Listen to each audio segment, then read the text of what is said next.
Welcome to episode 219 of Sports Management Podcast with Joe Foster, the founder of Reebok. Here's what you can expect from this episode.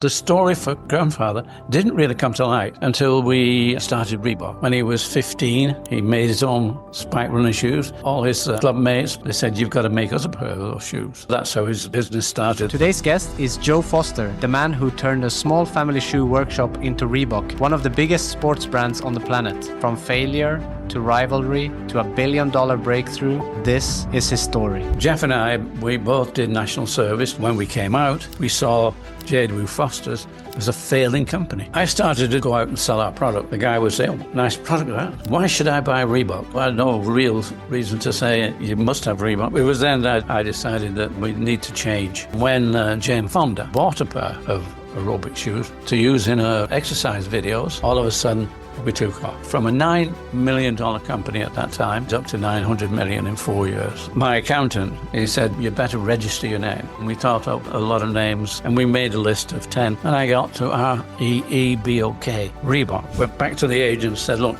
we want this one." You lost your daughter to leukemia, your brother Jeff passing away to stomach cancer. How has that affected you in your life? You have to accept that life is what it is.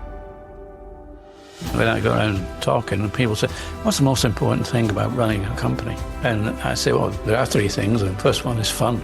You've got to have fun. The second is you've got to have more fun. And the third is it's got to be... Joe Foster, welcome to Sports Management Podcast. Thank you, Marcus. It's a pleasure. I don't like running and I'm a lousy shoemaker. That's how you start your book, Shoemaker. And I want to learn more about Reebok, but also about you and your story. And I feel like there are three parts of your life. Pre-Reebok, the Reebok area, and post-Reebok. So let's start from the beginning. You were born 1935 in Bolton, where you are right now, during the World War II. How was that like?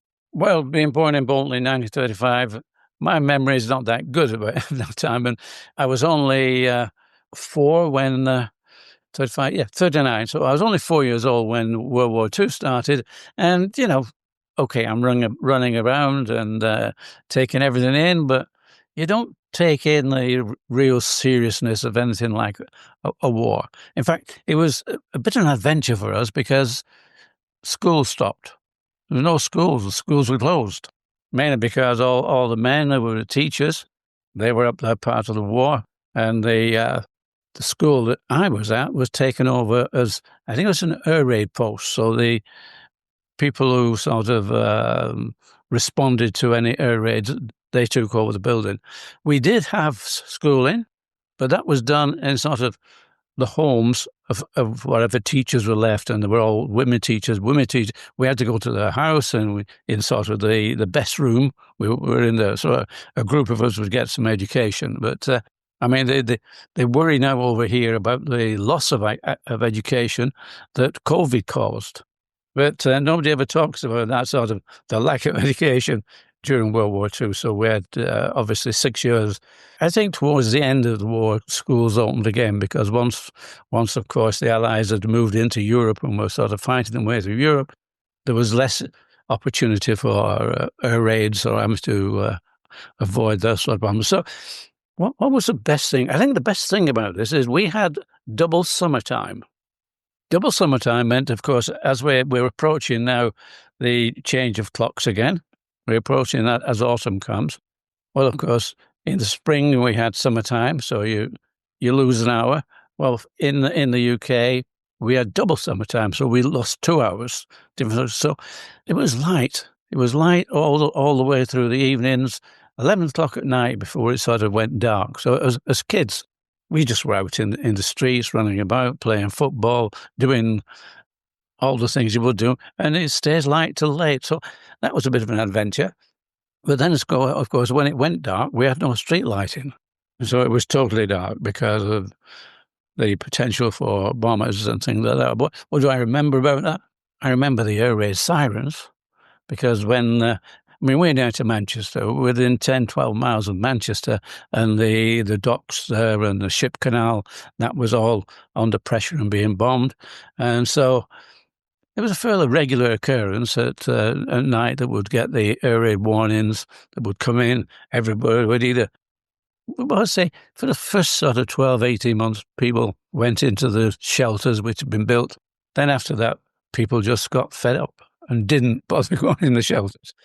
They just said, oh, well, there'd been no bombs dropped on Bolton. Well, there actually was one that dropped on Bolton, and it was very near Foster's works, the J. Edward Foster, very near. In fact, it blew the last window in of Foster's, and it landed on, you know what a chip shop is?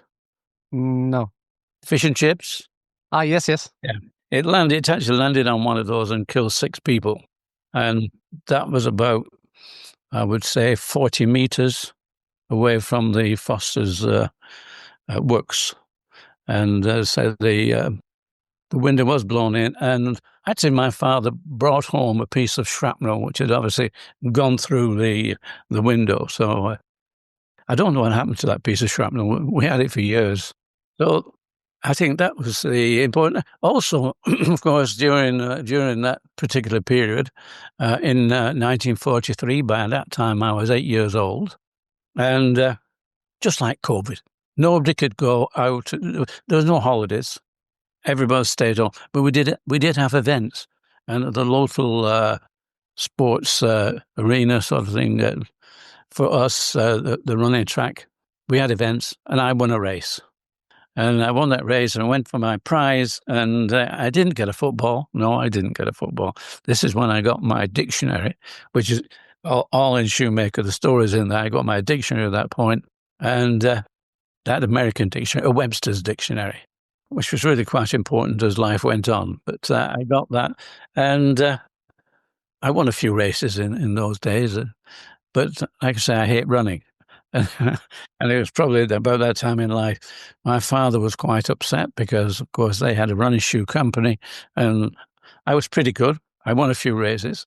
I did have an advantage, of course, because not many youngsters of my age would have spiked track shoes in 1943, but I had spiked track shoes. So they probably gave me 2 or 3 meters advantage on anybody else who was running in that same race. I won a few races, and I got my dictionary, and it served me well later on. And I think towards the end of the war, certainly in probably 44, late 44, we got schools again, and life started to become normalized, if you will. The lights came on just after the war, and it was a different world. Suddenly I had no memory of lights. Street lighting. Now the street lighting comes on. So change of life, and okay. You mentioned the dictionary, the Webster's dictionary, and your spiked shoes, and both of those are big pillars in your story. But then we need to back up a little bit more. So in 1895, your grandfather started J.W. Foster's and Sons, and they invented the first spike running shoe. Talk us through the story from your grandfather's business and onwards. Well, when Jeff and myself, we sort of became part of J. Edward Foster's, we eventually started to work in the company, and we didn't know an awful lot about grandfather. We didn't know that much of what he'd done. We understood that he sort of made spike running shoes, but the story for grandfather didn't really come to light until we started Reebok. With Reebok, we knew we had to research our history. We knew we had things to do that Foster's hadn't done as sort of running and athletics became bigger and bigger. And we researched back to grandfather. And grandfather was born on the 18th of May, 1880. When he was 15, he made his own spike running shoes. His father was a confectioner, but his grandfather, my grandfather's grandfather, was in fact a cobbler. And my grandfather didn't want to be a confectioner. He wanted to make shoes or repair shoes. That's what he'd found. So he used to go and see his grandfather quite often. And his grandfather repaired street shoes, but he also repaired sports shoes. In particular, he repaired cricket boots. And cricket boots did have spikes in. And we can only assume that he sort of asked his grandfather why and got the answer, it gives them grip. And And he thought, why don't I put those in my running shoes? Because he was a member of what was then Bolton Primrose Harriers. I don't know where the Primrose came from, but that was the name. There was Bolton Harriers and Bolton Primrose Harriers. So he was a member, and so he made himself a pair of shoes and improved his performance beyond question, to the point where all his club mates, people in the club as well, they said, you've got to make us a pair of those shoes. So that's how his business started there, because he had to make shoes for everybody in the Bolton Primrose areas. And I think eventually he actually became a big member. Everybody wanted to go and get a pair of Joe Foster's shoes. His name was Joe Foster. And as I say, he was born on the 18th of May, and I was born on the 18th of May. But it was 15 months after he had died. So my grandmother just said he's brought his name with him. So I became Joseph. But it's good for the story. Yeah. It's good for the book. No matter which way we look at that, it makes good reading in the book. And but my grandfather, yes, I mean, he had success. In 1904, he had 3 world records in his shoes. By 1908, he had Olympic gold medals. And of course, probably the most famous thing that we learned about this is that Eric Liddell and Harold Abrahams won gold medals in 1924 at the Paris Olympics, which is last year, 100 years celebration was also the Olympics in Paris in 2024. However, Harold Abrahams won the 100 meters and Eric Liddell the 400 meters. And there's quite a story about Eric Liddell and Harold Abrahams. But he supplied both those athletes with the running pumps that they won their medals in. So we can claim for my grandfather that the Chariots of Fire, which was a film that was based upon those two, I think 2 or 3 runs, but those two in particular, Liddell and Abrahams, those are the sort of things that we dug up, we learned about, and we've got all the photographs and a lot of evidence on this. So he made those shoes. So it's incredible. And more gold medals. I mean, Eric Liddell was very religious. His parents were missionaries, and he wouldn't run on a Sunday because he was religious. And that's when they held the 100 meters, which Abrahams won. Because most people said, had Liddell run the 100 meters as well as the 400 meters, he would have had 2 gold medals. So a lot of romantic story. Unfortunately for Eric Liddell, being a missionary, he was out in the Far East, and unfortunately he died in a Japanese prisoner of war camp towards the end of the war. Because and there is an organisation in Scotland, because he was a Scot, that sort of celebrates his life. So that was my grandfather, but my grandfather, unfortunately, I never met him. I was 15 months after. In fact, I only had one live grandparent when I was born, and that was my grandmother, Mariah. And my mother was absolutely scared of her. She was quite a fierce woman, because my mother didn't like the idea that I would be called Joe. I'm sure she had it, but unfortunately, she had no say. Grandmother came through. In fact, it was in tradition. My grandfather, he was Joseph William. My father was James William. My uncle was John William. My brother, Jeffrey William. And I had a younger brother, John William. So J.W. has sort of been in the family until my generation. And then we didn't keep that tradition of J.W. But my grandfather, he obviously made quite a mark. But of course, we didn't have the media we have today. We didn't have that communication. So all you can find out is what is in newspapers or what you can read in different places. But we do celebrate him quite a lot these days. As we should. It's a great legacy. And as you said, he passed away before you were born. And was that at that time that your father and uncle took over J.W. Foster? Well, initially, Mariah, his wife, she took over the business, and she ran it with her 2 sons. And it was really when she was becoming not quite as healthy. She handed it over to her sons, my uncle John and my father. Unfortunately, they did not get on together. They were arguing more than they were talking sense or business, a bit like Adi Dassler and Rudolf Dassler. Exactly. I was going to say that. What's going on with brothers and footwear companies? Is it Adidas and Puma, and in this case as well? Yeah, well, Adi Dassler and Rudy Dassler, of course, they had some sense and they parted. So you got Adidas and you got Puma, and they were at each other's throats so much. They competed with each other so much that any other sports company in the world suffered because they were competing with each other so much that they just moved everything forward. And a lot of American companies, they just didn't grow. In the UK, of course, unfortunately, my father and uncle, they didn't separate. They just had two companies within one. And nothing happened. They hadn't improved or changed the styles for 30 years. So that was really that was the worst point of the company, and they were going down. They didn't have representatives. They didn't realize that retail was coming. Sports shops were opening. They expected the sports shops to come to them, and of course, slowly Adidas came in, Puma came in, and other companies, so that their business was going less and less and less, and they didn't respond to that. And at this point, you decided that you didn't want to take over J.W. Foster because you didn't see it surviving in the long run. So you broke out and started your own. Exactly. It was, Jeff and I, we both did national service. Jeff went in the army and I went into the RAF. Jeff was in Germany and he saw Adidas, he saw Puma, and he'd seen that.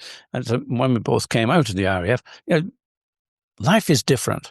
Before, we had a family, you had a father, your mother did everything, cooked your meals and did whatever.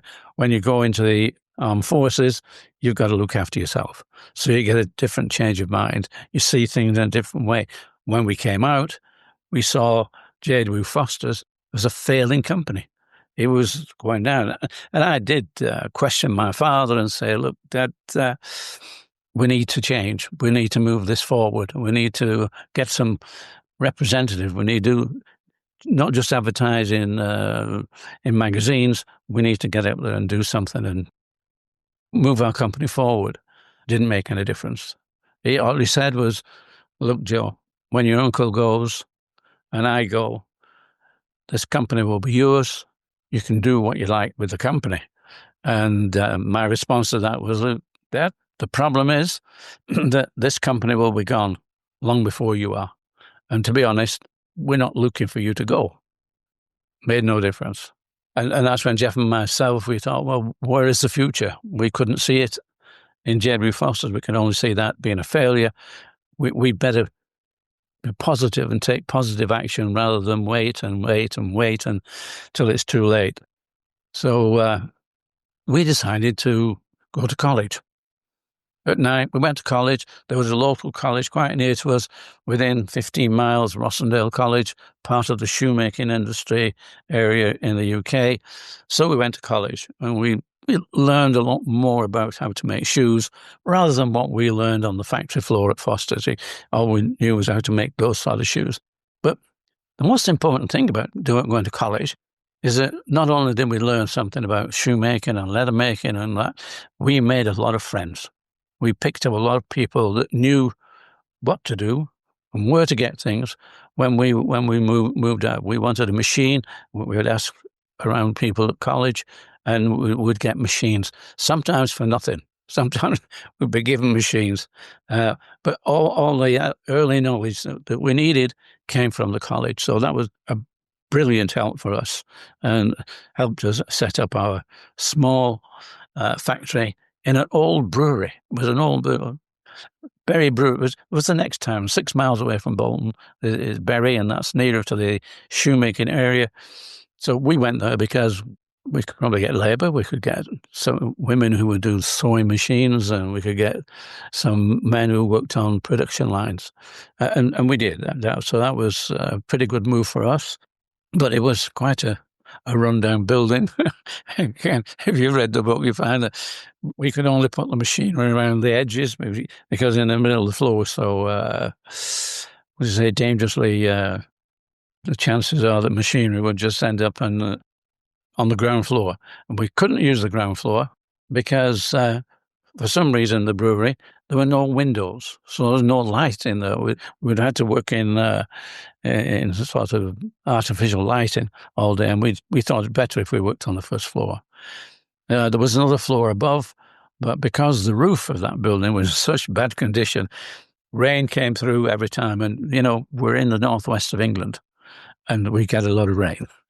So we had a lot of buckets and all sorts of devices to catch the rain, which saved it from coming through so that we didn't have to worry about the rain. But the floor itself above us was unusable. So that early start was interesting. And it got us started. We were young, and why not? We went into cycle shoes first, but we soon went into athletic shoes because only 2 years after we started our company, the Jedward Foster company went out of business. My uncle died, and the building they were in was compulsory purchase by the local authority, and now Bolton University stands there. So beneath Bolton University is the old Foster's factory. This is around 1958, right? You're 23 years old. You and Jeff starting this company, but you mentioned you had a brother. He's 12 years younger, I think, so he must be like 11. So he wasn't involved because he was too young, or did he take a role later on? He was too young at the time. He was 13 years younger than me, so he'd be 10 when we moved and set up the company. He did come to work for us later when he came out of education, but oddly enough, a bit like my father and uncle, Jeff and our younger brother, who was 15 years younger than Jeff. Let me just take back a bit. We understood that we shouldn't work like father and uncle. We've got to get on. And during our time together, we never had a bad word together. We never had. But Jeff said, "Look, I'll look after the factory." Because he knew I was not really interested in the actual manufacturing of the product. So he looked after the factory, and Jeff said, "You look after everything else." So I got everything else, which was designing, marketing, you name it, I looked after everything else. But running it separately like that, it was good. But when my younger brother John came, he came into the factory, and they just couldn't get on together. My brothers just working together did not work for them. And so eventually my brother left and went in other directions. Younger brother left and went in other directions. But for Jeff and myself, me doing what I did and he doing and looking after the factory worked very well. And very soon I started to do what I said that Foster should do. We should go out and sell our product. So in a very unsuitable car, I started to travel. And in those days, the retail sports shops were quite small, run by ex-footballers or ex-athletes, whatever. And I used to call in, put my products out, and the guy would say, "Oh, nice product, that's great. Reebok. Why should I buy Reebok? I've got Adidas and I've got Dunlop. Why should I buy Reebok?" Well, I know no real reason to say you must have Reebok because they're in demand. They weren't. So it was then that I decided, after about maybe 6 or 7 times being told, "Why do I need Reebok?" I decided that we need to change. They didn't need Reebok. So very fortunately at that time, I think it still applies now, athletic clubs were all affiliated to the 3As, which is the Amateur Athletic Association. And in the UK, there's probably something like 400 clubs. And the 3As produced a handbook. The handbook had the name and address of every secretary of every club in the country. Not a difficult decision. I had to write them a letter and say, if anybody in the club wants to become an agent, we'll give them 15% off that they can keep, or they can give the 50% discount to whoever, or even put it in club funds. My first letter got me over 100 agents. And so the business started to grow. And in the end, I probably sent out 3 or 4 letters and ended up with about between 200 and 300 agents, which was brilliant. We now had a business, and then the sports stores started to phone me. They got on and said, Mr. Foster, you're dealing directly with our athletic club. If you stop doing that, we'll stock your shoes. But by this time, I decided, no, this is the way we're going. We're going selling direct to athletes. And I said to the guys who did phone, I said, look, if you stock Reebok, we will advertise the fact that you stock Reebok. And you will get it at a much better price than the athletes or the agents get. You get it at least 50% off, at least half price. And I said, I'm sure you can give them a 15% discount if you want. And about 90% of those who phoned me actually did that. They were quite happy to do it that way. And I think athletes were quite happy to go into the shop and try something on, rather than take the risk of what happens with a mail order and sizes and whatever. But I mean, Foster's had done direct sales more or less all their existence because they had to. There were no retail shops early on. That's a bold decision because the direct-to-consumer is a talk today, and Nike was doing a big thing with closing down a lot of retail stores and going more direct. And this is like in the 60s. I mean, very, very early, and still something like it's a bold decision. So were you ever afraid that it would backfire? I was too young for that. You know, if you want to be an entrepreneur, you have to be an optimist. Because if you look at all the improbables, you probably think there are too many. Our attitude towards this was really developed through 2 major events. We started off as Mercury Sports Footwear. And it was my accountant. He said, Joe, you're doing very well. You're making some money. You better register your name. I was just 25 then, and 25 in 1960. And I'm thinking, why? We were told the reason why. You've got to do this because if there's a dispute, you're going to be in trouble as to who owns the trademark. I tried to, but we found out that the Mercury name was already pre-registered by British Shoe Corporation, a very big organization. They were not using it. Well, they said, well, you can have it, but you have to pay us £1,000.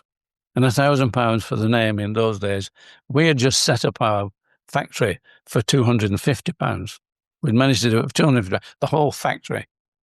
And of course, the bank, we know real records, so the bank wouldn't lend us. Not that we wanted to borrow that much from the bank. We couldn't borrow it from the family because we'd walked out on the family. So we were on our own. So what do we do? Well, the agent found out that we couldn't use Mercury, said you have to find a new name. But he said, don't bring me 1, bring me 10. And that confused me. How could I give him 10 names? And that was a lottery as to which we could have. So we did. We sat around the table and we thought up a lot of names. Cheetah, I think we had that one. We had falcon. We were going down the animal, birds of prey, that area, and we made a list of 10. But that was when my dictionary comes back into this. Because I had my dictionary on the desk next to me whilst I was sitting down talking, and I opened it at the letter R. I have no reason. I just liked the letter R, or whatever. It's a nice, strong. And I opened that and started to go through, and I soon come across RE. RE is further near to the front of the R. And I got to REEBOK. Reebok, what's that? And it's a small South African gazelle. We're a running company. Gazelle. That's it. Top of the list. Went back to the agent, said, look, here's the 10 names. We want this one. Oh, he's a lawyer. He just said, well, maybe. 2 weeks later, he came back. He'd gone through all the areas he had to check. And he said, Joe, you've got your wish. You can have Reebok. Just one caveat here, which the registrar has pointed out. If somebody makes shoes out of Reebok skin, You can't stop them. Well, we looked at that, thought of that, and thought, that will never happen. That will never happen. We're optimists. That won't happen. Okay, we'll take the name. But because there was this chance that somebody could make a shoe out of Reebok skin, the registrar, in his wisdom, put us in the B section of the register. Up to a month before, we didn't even know there was a register. So A section, B section, so what? Okay, no problem. However, the registrar did come back to us some 10 years later and said, we moved you into the A section of the register. And we said, okay, why is that?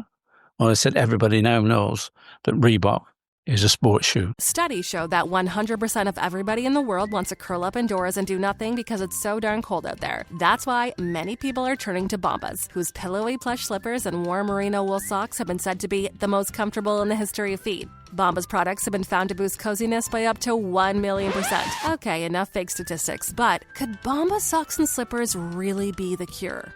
Go to bombas.com/audio and use code AUDIO for 20% off your first purchase. That's BOMBAS.com and use code AUDIO. This podcast is sponsored by Goldbelly, shipping America's most iconic foods nationwide. Make this Thanksgiving one to remember with the original turducken, the viral pie cakin with decadent layers of cake and pie, and more. Plus, Black Friday is the perfect time to pre-order unique gifts they'll rave about for years. Use promo code GIFT for 20% off your first order on goldbelly.com. Goldbelly, America's best foods delivered. So we're now in the A section. You're now in the A section. The company started to take off. It's the early 1960s, but it's also at this time that you're having your daughter Kay and son David. So did you feel like your priorities changed somehow during this time? I mean, being an entrepreneur in the early years and having two small kids, that's quite time consuming. Yeah, well, there were 5 years between the two kids, and a lot has changed in those 5 years. As I said, Jeff looked after the factory. That was okay, but I was doing everything else, which means that now I wasn't traveling the UK trying to sell the product. Okay, we were going out to meetings and but our agents were the chief source. I can now think, well, how do we expand our business? How do we do this? How do we take it to the next stage? Okay, do we expand our product line? We're already doing rugby, which is rugby league, which I don't know if you know. Rugby league is against rugby union. Rugby league is a North of England sport. And I could call on them. They were local to me, so I could build that. And we more or less owned rugby league because everybody bought from us. And we had, in the UK, we owned the athletic scene because we'd made this direct selling. But when it came to football, this was Adidas owned that area. They had already come into the UK. They already owned Adidas. Adidas already owned football. And there was a question, well, what else can we move into? Do we do that or do we expand our territory? So we looked at Europe. 27, 28 languages and countries, different cultures, plus the fact that this was the home of Adidas and Puma. Why do we go there? So we look across at America, 3,000 miles. How do you go across to America? Big. We've got 450 million people. Now 350 million people. There were 400 million people in Europe at that time. So there were more people in Europe, but the people in America, there was much more disposable income. They had more income. It was a better place to be. But the family was sort of saying, we can't afford to send you to America and do whatever. It's going to cost an awful lot of money to get into there. Fortunately, there was a magazine called Eurosport. British government actually advertised in Eurosport. And they wanted us to export. And they wanted us to export to America. And I read this, and they said the advert was saying that they would pay for a stand at the American exhibition. That's the one in Chicago. In Chicago, they had the big American, and so okay, they would not only give us a stand there, they would also pay for our airfare return, and 50% of what it cost us whilst we were there, so any cost. And at that point, the family had no objections. You can go. Now, this is 1968, and I actually went with a friend as well, because whilst he was a retailer, and we were actually making a product for him, we were making a climbing boot for him, he decided he'd come with me because he may be able to sell some of his shoes into America. So we went to the NSJ show, which was in February in Chicago, National Sporting Goods of America. And Chicago in February is not an ideal place. It's very cold, colder than I'd ever been used to. But we decided, so we went off to America to the NSJ show, and a lot of people like Reebok. Oh, I love your product. That's okay, but I didn't sell anything. They would say, where do we get Reebok from? And I would say England, and they'd say, is that New England? No, not New England. England, across the water, across that. Oh, near London. Yeah, near London. That was as far as I got. They just did not want to import. However, my friend, it was Bob Brigham, he actually sold some of his climbing boots. So the outdoor industry were quite happy to import. The sporting goods industry, they didn't want to. They wanted to buy it from local distribution. So the good thing that Bob got some orders because we were making his boots, so that did give us some work. However, this is 1968. And I went every year. Bob only went that once. But every year I go off to America in February. And to mention the fact that you mentioned children, my son was actually born in February. And it clashed. Every year it clashed with the NSJ show. So I could never be there. And it was very difficult in those days to actually make contact. We didn't have anything that we have now. We didn't have the media we have now, and a phone call. You just had to wait. You had to put a call in and hope they would call you back from the exchange. So I was never able to. The only thing I could do is write postcards. And funnily enough, I still have those postcards, having written to people, and then I collected them up later. I still have those postcards dating back to 60s and early 70s. But I was aware. The only one good point for my son was the fact that I went out and bought him a toy, an American toy, which you couldn't get in England. So he always had that to sort of brag about when he went back to school. Look what I've got. But I was never there for his birthday. And this is from 1968, and it was 11 years before I actually got into America, 1979. And I got into America because running actually made Nike because it just grew. It's something that started and everybody wanted to go out. So many people just wanted a pair of shoes. That's all you needed, pair of shoes, pair of shorts, and if you go out training. And so many people started doing that they started to organize races. And so you got 5Ks, 10Ks, half marathons, and eventually marathons. And so many people were doing this that Runner's World decided, well, nearly everybody bought Runner's World because it told you where the races were. It told you who won the races, and you could be number 100th in the race, but your name was there in print in Runner's World. So it became the Bible. And Bob Anderson, who was the editor and the owner, decided he could tell people which were the best shoes to buy. And firstly, he said Nike, in the first year he did this, probably about 1976, maybe even 75. And of course, this is great, but everybody then wanted to buy this number one shoe. This was the shoe. And there were millions of runners, and millions of them wanted this shoe. Unfortunately, for Phil Knight, he was importing the shoe from Asia. And the demand for millions of shoes, they couldn't meet it. It took them 12 months to get the thing rolling. By that time, the retailers had lost so many sales and everybody became upset at that. So Bob Anderson, a year after, said, oh, well, it's a different company. I think it could have been New Balance, could have been Brooks. Same thing happened. couldn't get the product. It was a failure. Third year, Anderson decided, I don't know if somebody sort of hinted he should be doing this differently, but now you can do it as star ratings.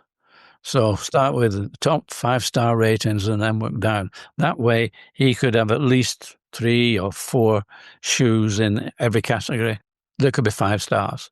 And, we were experienced. We've been making athletic shoes for a long while. We were up to, we knew that we had a good chance that we could make some 5-star shoes. And as it happened, we got 3 5-star shoes. The training shoe, which was Aztec, that would be the volume. Then we had a spike track shoe that also got 5 stars. And we had a racing shoe that got 5 stars. So all of a sudden, from trying to get into the market wanted us. And it was in 1978 that I met with Paul Fireman in 1979. We actually did the deal, and he became the distributor in America. So that's how we got into America, and our business started to really grow. Yeah, I mean, you had an explosive growth after that, right? And breaking the $1 billion mark in 1987, netting $1.39 billion in net sales. So how were those years during the 80s before you later retired in 89? Yeah, well, early on in the 80s, we were doing nicely. We were doing fine. And then our guy, who was really a technical rep in Los Angeles, his wife was going to these classes and coming back home with their friends, and they were really full of it. And Arnold said, Frankie, what are you doing? And she said, well, we're doing aerobics. And of course, nobody knew what aerobics was. So he said, well, what's aerobics? And she said, well, we're exercising to music and we love it. Arnold went to the next class, 30 girls there, and the instructor, half of them wearing just a white sneaker, a running shoe. It just came to him, why don't we make a shoe specifically just for aerobics, for women, and women's sizes on a woman's last? Why don't we do that? He's in California. Paul Fireman, who I met and was CEO of the Reebok USA, he's in Boston. So Arnold took the flight over to Boston, went there and sort of met with Paul, gave Paul the story. They said, what we could do with this is wonderful. And Paul said, just a minute, whoa, slow down. Arnold, why do we want to start making dancing shoes for girls? We're a running company and we're doing okay. Well, this is not what Arnold wanted to hear at all. But he did say, Arnold, just keep your eye on it. And if things move on, we'll do something and make some samples. Arnold wasn't happy. He went round to the back door to the production unit. He met up with Steve Liggett. And he did a better job with Steve Liggett. He persuaded Steve that this is his future. And Steve got him 200 samples of a shoe, just nice white on a woman's last. And got them to Arnold eventually. Arnold distributed them to the instructors down in LA. And when Jane Fonda went out and bought a pair of aerobic shoes to use in her exercise videos, all of a sudden we took off. From a $9 million company at that time, which is reasonable but small, we went up to 900 million in 4 years. And that was the big change. That was the big growth. That was the explosion. And the biggest problem wasn't money. Money was a bit of a problem, but we had to sort that one out. We had to bring somebody into the company who would supply the money. That meant giving stock and whatever. And we got then an open credit line. So Paul could buy as many shoes as he wanted. The next problem was what Nike and New Balance or Brooks had faced, the products coming out of Asia. How do you get the volume we needed? We needed millions. And fortunately for Reebok, not so good for Nike. Nike at that point just hit a wall. They got too much inventory. They had to pull out of 4 factories just when Reebok needed it. And so Reebok moved in those 4 factories. And when people ask me a lot of things about how brilliant we did, I say we had a lot of luck. We had a lot of luck that would happen. That Arnold would find the opportunity and that we could then get the product because of the circumstances of Nike. So luck is certainly so important. And I know you've got to work hard and create luck, but you've got to be there at the right time, and that happens to be good fortune. For sure. So you later retired in 1989, and the company was sold to Adidas in 2006 for $3.6 billion. Did you have any stake in the company at this point? No, by this point, I had exited, and in fact, at the end of 89, beginning of 90, at 55, coming up to 55, I decided that, number one, this was no longer the excitement. This company had grown into a big organization with lots of salesmen, lots of accountants, and lots of lawyers. And so I was just more or less traveling the world, putting on distribution around the world, and I'd put a lot on. So we had at least $1 million of global trade, excluding America. America had grown into a big organization. So it had got to that point where I decided that the excitement had gone for me. I could just stay there or do whatever. Otherwise, I could back out, which I prefer to say I backed out of it rather than retired, because retiring didn't happen. I decided it was time to sit back and enjoy life. So I went to Tenerife, which is nice and warm, peaceful. But unfortunately, by that time, we started to get computers. We started to get cell phones. And Reebok are continually sending me messages or phoning me, what happened here and what happened. So I never really lost contact with Reebok at all. I was continually sort of being called back, went to all the NSGA shows. They wanted me there. And so whilst I'm not employed, as it were, I was retained and just kept and enjoying that life. And it was at that point where when we got Google and we got Wikipedia, and they started telling me how Reebok started. There was even a photograph of Joe Foster, the founder of Reebok, and it wasn't me. So it took a few years before I actually decided I should put that right and write a book. But we had the misfortune, just as I got into America, Jeff contracted cancer, and unfortunately, before he got the growth, he died. So that was one of the most difficult years of. It took me 3 people to replace him, and it changed completely. And at that point, I don't know if I would have backed out of the company at that point if Jeff had still been around. But I had to look for where do we go, and if I hadn't accepted to bring in Pentland, we wouldn't have had the product. And if we couldn't get the product, would Reebok be where it is today? Because I often get asked the question, do you have regrets? And I say, well, there are a number of things that would have been different. And I don't know what they are because we didn't go that route. But we did overtake Adidas. We did overtake Nike. We did become the number 1 sports footwear manufacturers globally, or sports footwear brand globally. And I said, well, what what's the regret? The rest is just life and the uncertainties that come along, the things that happen. But Reebok became number 1. Unfortunately, it did get sold to Adidas eventually, and Adidas, they paid a lot of money for it. You said unfortunately it was sold to Adidas, and I mean there has been battles with Adidas. You mentioned back in J.W. Foster that when they were scaling, that took a toll on your father's company. Also, I think that they sued you at some point for the logo. So has there been this animosity with Adidas? Did you not like that it in the end got sold to Adidas? Well, the thing is that the management that really took it from almost 0 to number 1.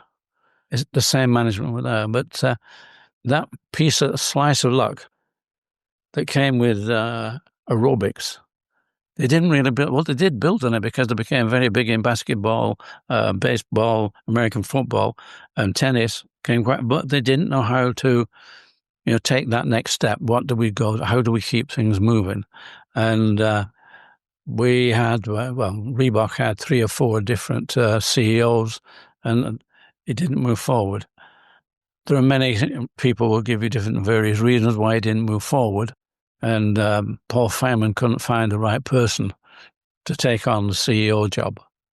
So eventually it was a matter that Reebok then plateaued. They stopped growing, plateaued, and the only thing that happens when you plateau is, unless you've got something brilliant to really wind it up again, you start going down. And Adidas wanted the business that Reebok had developed in America. They wanted to get the American market. That was why they bought the company. They paid a lot of money for it. So it's their company. It's their decisions. It didn't work for Reebok, but eventually when Shaquille O'Neal had knocked on enough doors for Adidas and say, "Look, you're not building this company. Sell it to me." And I got somewhat slightly involved in that, because people were saying, "What's Reebok worth now?" And they put it down at about $1 billion, if you're lucky. It's worth about $1 billion. By that time, Nike was about 20 billion, and Adidas was something like 15 to 18 billion. They were enormous at that point. And so when Adidas was selling the company, there were 3 or 4 people. It was like blind offers. You put your offer in and send your offer in. And of course, ABG, their offer was 2.5 billion. And Adidas had bought it for 3.6 billion, I think, but it was 2.5 billion. Nobody was near. Nobody. So authentic ABG got the company, and Shaquille O'Neal got what he wanted. And since then, a couple of false starts, because ABG are a licensing group, so they give licenses for global. Some of those licenses work very well, some didn't work. And so they changed those around. I think they're more or less sorted now, back in America and in Europe with, I think it's GB brands, the American distribution companies taking on. And that seems to be working nicely. Reebok have just come back into London with a new office, and we're down there in a few days' time to have a chat with them and do whatever. So we're probably nearer to the company these days than we've been for 15, 20 years, and which is very interesting and very good. And they're very, very open to joining in and saying, "Yes, come and have a chat, and we'll do things." Meanwhile, Julie and I, we've been traveling the globe since publishing the Shoemaker and the story. We've been traveling the globe, and Reebok is doing very well in India, very well in Asia, very well in Australia. And in fact, this top that I'm wearing now was given to me in Australia when we were down there. They're a nice group. So I think Reebok is coming back in now, and we have a great history, and they could work on that history, and it's good. We're a better history than any of the companies. So we're looking forward to the next few years. We're still traveling. I've just turned 90, so it's keeping me alive. I like that you took ownership of the history also, that you said that you saw some incorrect information and you wanted to share the real one. Oh, yes, so we shared the real one, and they're now so proud of the fact that Reebok, they now call it Reebok invented the spike track shoe. The reason I wrote the book is that, Wikipedia and Google, so I said, basically said, the grandsons took over the business and changed the name. Well, we wanted to tell there's a bigger story than that, and the bigger story is a better story. But it's good, and we did. We had to change our name, but also we had to change our silhouette. We had 2 stripes and a T-bar, which Adidas, the lawyers sent us a letter to say they're infringing the 3 stripes. So again, instead of saying, "Oh dear, where do we go with this?" This is an opportunity. This is a challenge, but it's an opportunity. So we just changed our silhouette and came up with a better silhouette. We changed our name earlier and came up with a better name. So We looked at anything that was a challenge, that seemed an objection or a problem. No, this is an opportunity. And I think if you're optimistic enough, and that's what it should be to be an entrepreneur, you just move around the problem. You don't try and beat it down. You move around it and find your answers. I love that mentality. And you're an optimist, you're a positive person. At the same time, you have gone through a lot of loss in your family. So you mentioned your brother Jeff passing away to stomach cancer. You lost your daughter to leukemia. You also lost your nephew. I think Jeff lost his son Ian, if I'm correct. That's correct, yes. And you mentioned that your uncle passed away also. Quite young, yes. Quite young, yes. So a lot of loss in the very close family that happened way, way too early. So how has that affected you in your life? I think you accept life is what it is, because I also lost my younger brother. He died when he was 54. The family, really, I have type 2 diabetes, but I was diagnosed quite early. I think my grandfather, who died at 53, was type 2 diabetes. My younger brother died at 54, type 2 diabetes. My father at 69, probably also type 2. I think my uncle was about 59, something like that. But my great-grandfather lived till he was 86. So I think at that point, type 2 diabetes came into our genes somewhere. But fortunately, I'm doing okay, and medication and science has sort of given me the opportunity to stay around. I also wondered, because my mother in her early 80s had dementia. She died at nearly 91. So that's my next target. My next target is to make 91. Be the oldest. How does it work on me? I think you have to accept that life is what it is, and if you can change it, you try to. If you could go back and have your daughter have some of the medication that now they can have for leukemia. My younger brother, he was certainly type 2. My older brother, no, he was very fit, but he had stomach cancer through being too fit, because he went out and pushed himself every time.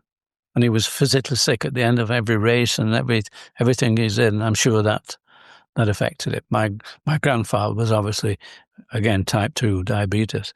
But now we have some wonderful medication, and it's keeping me going. Yeah. So you mentioned that you are 90 and that your goal is 91. That's only 1 year. That's the first goal. That's the first goal. Okay.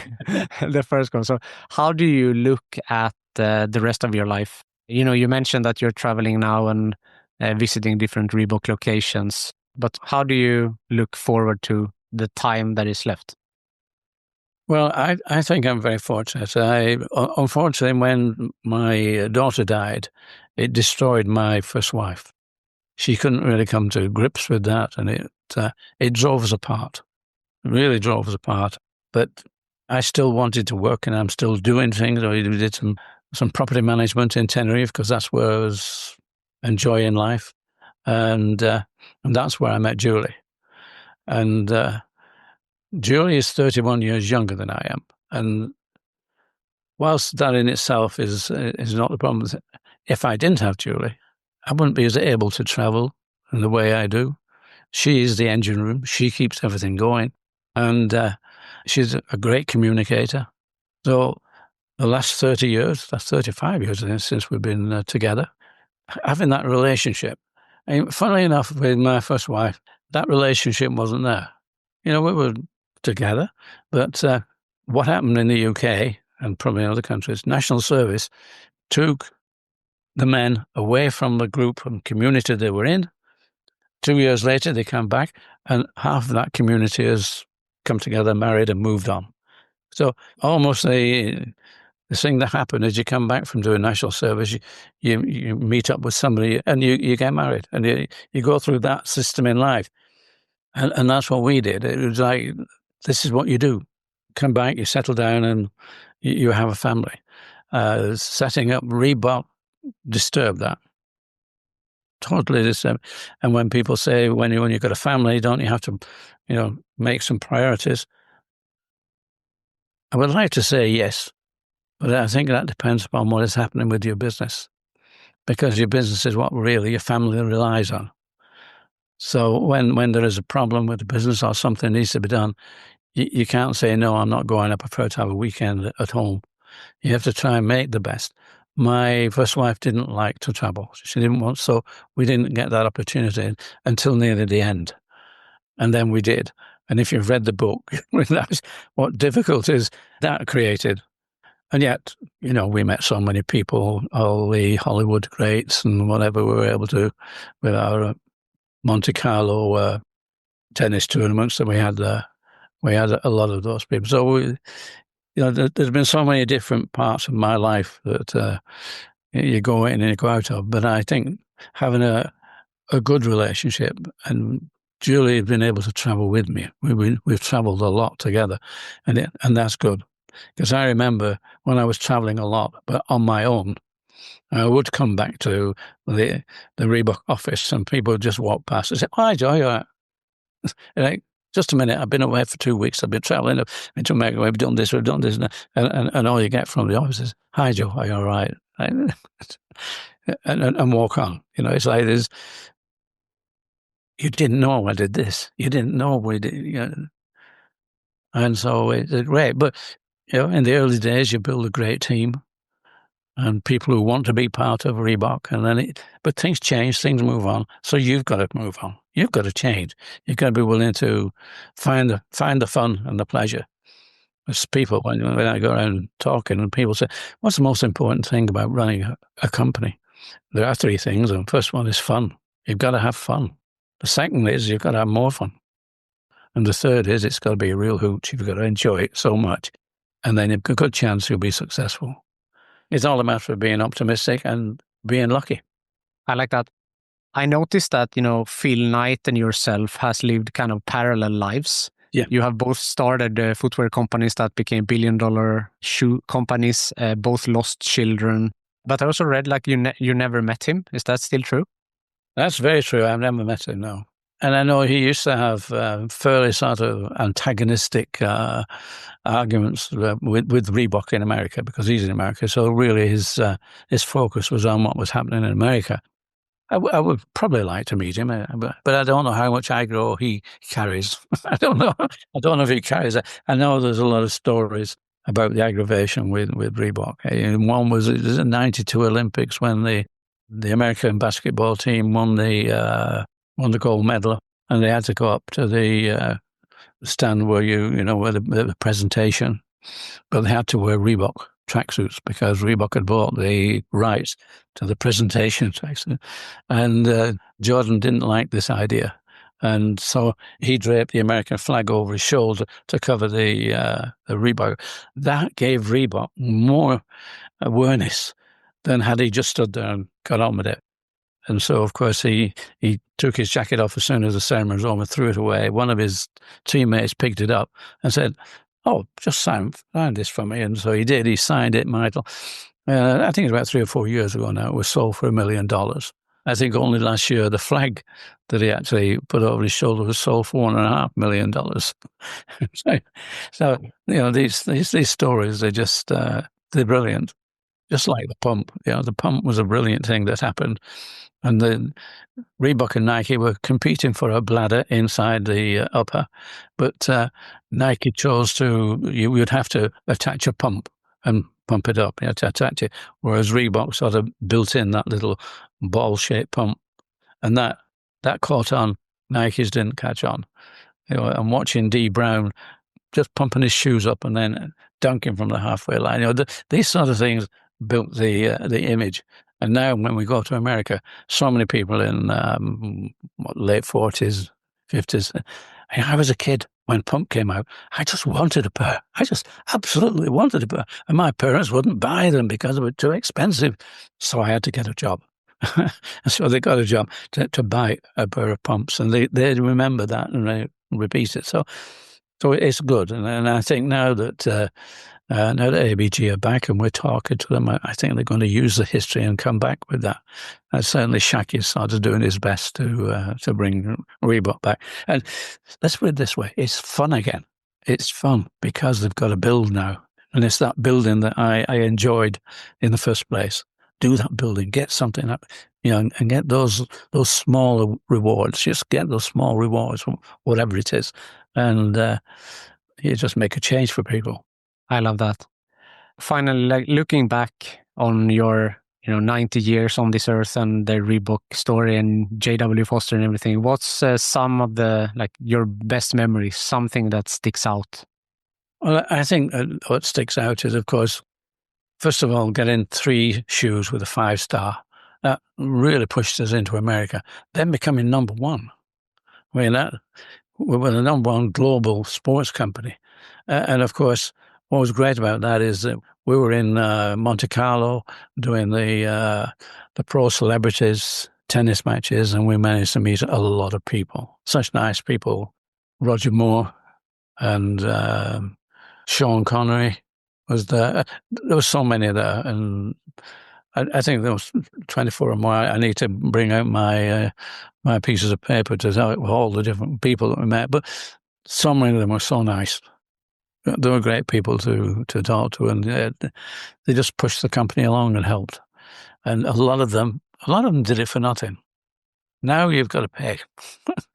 Now the companies have got to go in there, they've got to pay.